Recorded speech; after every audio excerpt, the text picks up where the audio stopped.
30,000 ఉద్యోగాలు మేమిచ్చినామని కేసీఆర్ గవర్నమెంట్లో పరీక్షలు పూర్తయ్యి మొత్తం జరిగిన తర్వాత ఇవాళ వచ్చి వీరు మేము ఉద్యోగాలు ఇస్తామని చెప్తున్నారు అధ్యక్ష. నేను వారిని ఒకటే అడుగుతా ఉన్నా అధ్యక్ష 30,000 ఉద్యోగాలు ఇచ్చినామని చెప్పి బడ్జెట్ ప్రసంగంలో ప్రజలను తప్పుదోవ పట్టించినందుకు, తెలంగాణ యువతను తప్పుదోవ పట్టించినందుకు మీ మీద వేయాలి అధ్యక్ష ఛార్జ్ షీటు రికవరీ. ఇది కరెక్ట్ కాదు అధ్యక్ష. ఈ రకంగా యువతను తప్పుదోవ పట్టించడం అధ్యక్ష. జాబుల జాతర పెడతారని ఆశిస్తే అబద్ధాల జాతర నడుస్తోంది.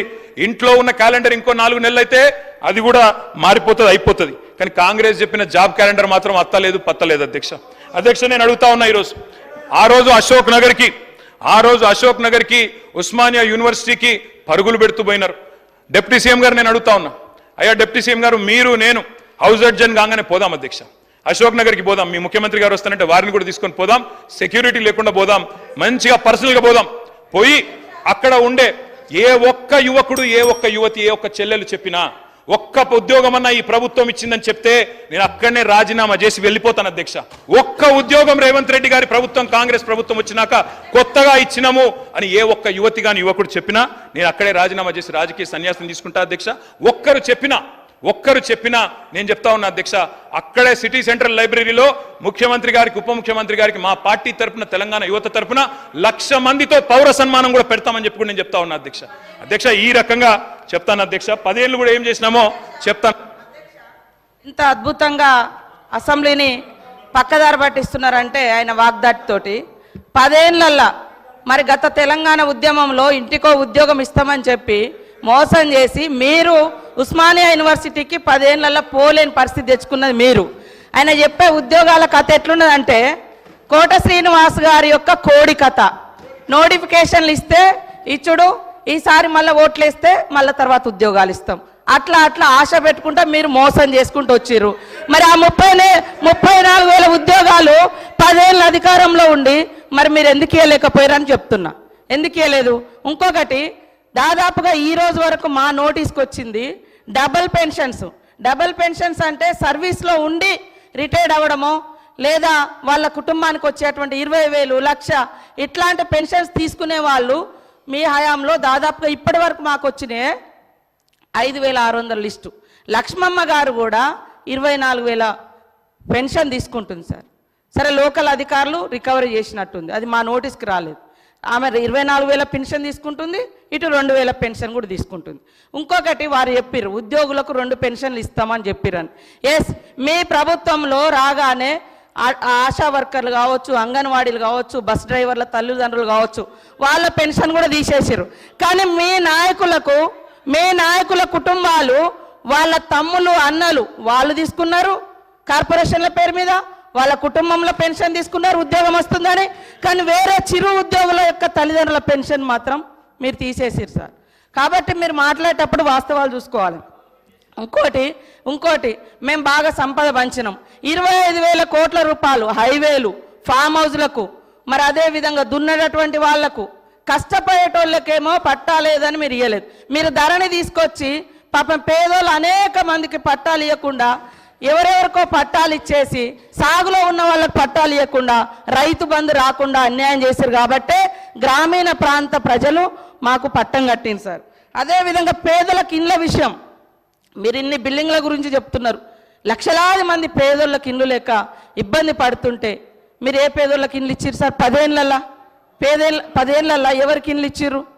కాబట్టి మీరు ఇండ్లు ఇవ్వలేదు, బంగ్లాలు చెప్తున్నారు ఓకే, బంగ్లాల గురించి చెప్తున్నారు ఓకే, పేదల బాధల గురించి కూడా మాట్లాడండి.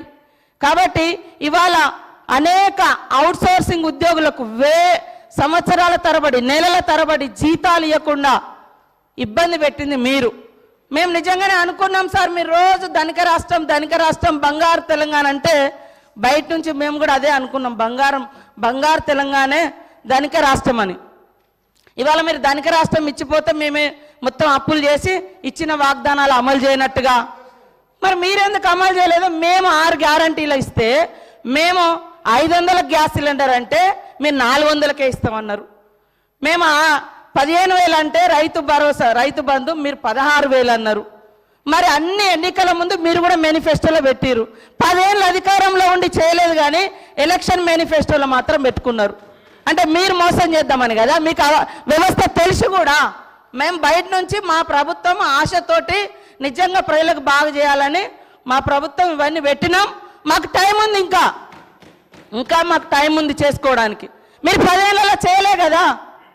మీరు అన్ని పేపర్ లీకేజీలు ఇచ్చారు, ఇండ్ల పేదలకు ఇండ్లు ఇవ్వలేదు. మీరు పెన్షన్ కూడా 57 సంవత్సరాలకే ఇస్తానని మీరు గతంలో 2014 నుంచి 18 వరకు అధికారంలో ఉన్నారు. 18లో మేనిఫెస్టోలో పెట్టారు. ఎప్పుడు ఇచ్చారు? 3.5 ఏళ్ళ తర్వాత పెట్టారు. అదే విధంగా 2000 పెన్షన్ కూడా ఎప్పుడు పెంచారు? మీరు అధికారంలోకి వచ్చినాక 6 నెలల తర్వాత పెంచారు. కాబట్టి ఇవన్నీ కూడా ఉన్నాయి. మేము అనుకున్నాం నిజంగా అద్భుతంగా ధనిక రాష్ట్రం ఉంది, రైతులకు ప్రజలకు అన్ని ఇద్దామని. కానీ 6 నెలలు సాధ్యం కాలేదు. కొన్ని మీరు రైతు రుణమాఫీ అని చెప్పి 8-10 ఏళ్ళు చేసిరు, అనేక విడతలుగా చేసిరు. మేము ఒక్కొక్కటి చేస్తున్నాం. ప్రజలు సంతృప్తిగా ఉన్నారు. కానీ బాధ అంతా మీకే కనబడుతుంది. 3 నెలల ఎలక్షన్ కోరికే పోయింది సార్, అది కూడా తెలుసు. కానీ పదే ఇవ్వలేదు.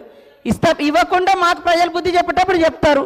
ఖచ్చితంగా ఇచ్చిన మాటకు మేము కట్టుబడి ఉంటాం. కొద్దిగా ఓపికతోటి ఉండండి. మీరు కూడా చాలా చేయలేదు, కానీ మేము చేస్తాం. సార్, మంత్రులు ఇట్లా డిస్టర్బ్ చేస్తే అధ్యక్ష ఓపికతో ఉండమంటున్నారు. ఓపిక ఉండాల్సింది మంత్రులకు, ట్రెజరీ బెంచెస్కి, మాకు కాదు అధ్యక్ష.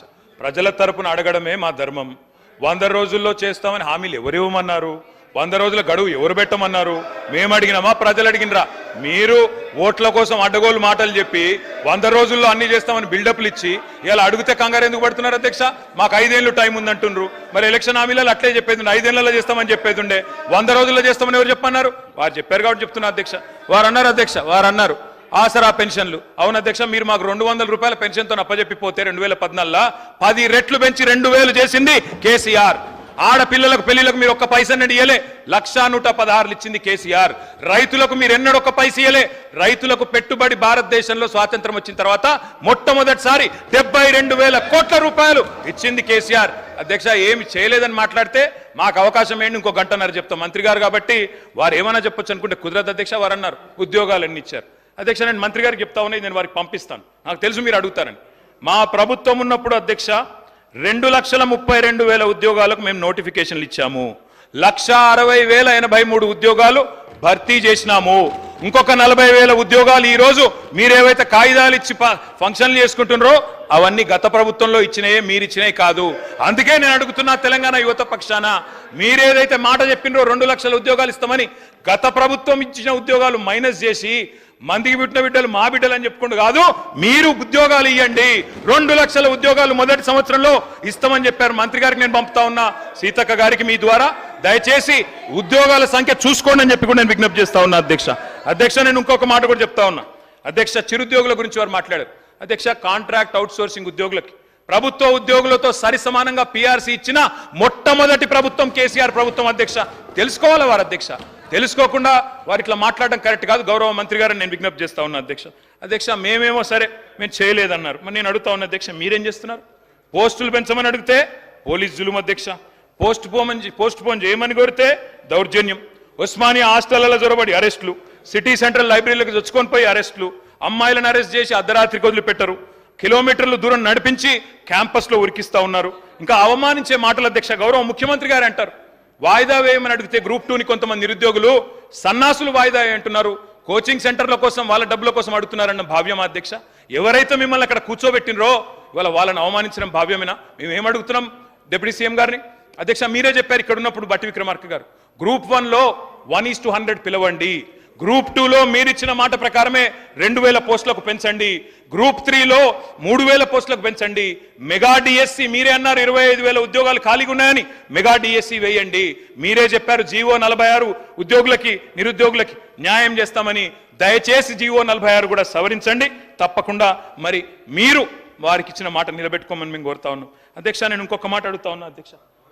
రైతుల విషయంలో నేను మా పల్లా రాజేశ్వరరెడ్డి గారు చాలా విషయాలు చెప్పారు. నేను కూడా కొన్ని విషయాలు మాత్రం చెప్తాను అధ్యక్ష. బీఆర్ఎస్ 10 ఏళ్ల పాలనలో నిజంగా వ్యవసాయంలో ఒక స్వర్ణయుగం అధ్యక్ష. తప్పకుండా రైతులకు మాత్రం ఈ దేశంలో ఎన్నడూ జరగని విధంగా, నేను ఊరికే చెప్పట్లేదు అధ్యక్ష, ఇది కేంద్ర ప్రభుత్వం పార్లమెంట్లో గౌరవ సభ్యులు గౌరవ మంత్రి గారు ఆనాడు పార్లమెంట్ సభ్యుడిగా ఉన్నారు. కేంద్ర ప్రభుత్వం ఇచ్చిన రిపోర్ట్ అధ్యక్ష. ఇది I will send it to you and all the members also sir. farmer suicides in Telangana dropped drastically. This is 2022, I'm sorry. July 28, 2021, చూడండి sir, Times of India. Telangana's farmer suicide rate dips. Center says lowest in the country.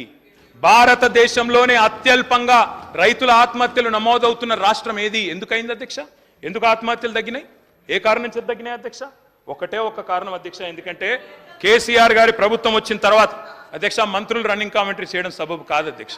అధ్యక్ష వారిని నేను కోరేది, కేసీఆర్ గారి హయాంలో ఎట్లా ఉండే, కాంగ్రెస్ వచ్చిన తర్వాత ఎట్లుందంటే అధ్యక్ష 7 నెలల కాంగ్రెస్ ఏలికలో వ్యవసాయం అంటే సంక్షోభం, కాంగ్రెస్ రాగానే కరెంటు కోతలు, కాంగ్రెస్ రాగానే సాగునీళ్లు కట్టు, పంటలు ఎండుడు, కాంగ్రెస్ రాగానే టైంకు రైతు బంధు కూడా కట్ అయిపోయింది అధ్యక్ష. అధ్యక్ష 10 ఏళ్లు ఆగిన అన్నదాతల ఆత్మహత్యలు ఈ రోజు మళ్ళీ తిరిగి ప్రారంభమైనాయి. నేను ఊరికే చెప్పట్లేదు సార్, నేను ఊరికే ఏదో మాట కోసం మాటగా చెప్పట్లేదు సార్, నేను రిపోర్ట్ కూడా తీసుకొని వచ్చిన సార్. నేను గౌరవనీయులైన డిప్యూటీ సీఎం గారు కూడా పంపుతా ఉన్నా.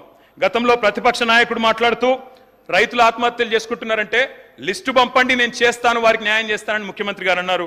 సార్ ఇది లిస్టు మొత్తంగా ఇప్పటి వరకు ఈ రాష్ట్రంలో కాంగ్రెస్ ప్రభుత్వం వచ్చిన తర్వాత నేను వారికి గౌరవనీయులైన ఉప ముఖ్యమంత్రి గారికి ప్రభుత్వానికి లిస్టు పంపుతా ఉన్నా.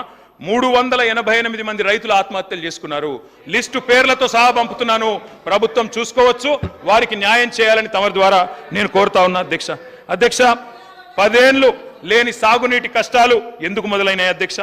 రైతు చల్లగా ఉంటే పల్లె పచ్చగా ఉంటది, గ్రామీణ ఆర్థిక వ్యవస్థకు కేంద్ర బిందువు ఆయువు పట్టు అన్నదాత. ఇవాళ 47% మందికి మీరు చెప్పిన సోషియో ఎకనామిక్ అవుట్లుక్లోనే రైతులే ఈరోజు ఆలంబనగా ఉన్నారు. వాళ్ళ బతుకుదెరువు బాగుపడాలంటే పరిశ్రమలకు రాయితీ ఇచ్చినట్టే రైతులకు కూడా ఇన్పుట్ ఇవ్వాలి, రైతులకు కూడా రాయితీ ఇవ్వాలి కదా అధ్యక్ష. అందుకే రైతు బంధు తెచ్చినాం. దయచేసి దానిలో కూడా అపసవ్యపు మాటలు మాట్లాడి దాన్ని కూడా కోతబెట్టే ప్రయత్నం ఏదో చేస్తున్నారో అది కరెక్ట్ కాదు. ఉమ్మడి రాష్ట్రంలో కరెంటు లేక, సాగునీళ్లు లేక, బోర్లు వేసి బోర్లబడి ఆనాడు పంటలు పండక, అప్పులు తీర్చలేక రైతులు ఆత్మహత్య చేసుకుంటేనే తెలంగాణ కోరినాం, అందరం కలిసే కోరినాం. తద్వారా అల్టిమేట్గా తెలంగాణ వచ్చింది. కానీ ఇవాళ మళ్ళొక్కసారి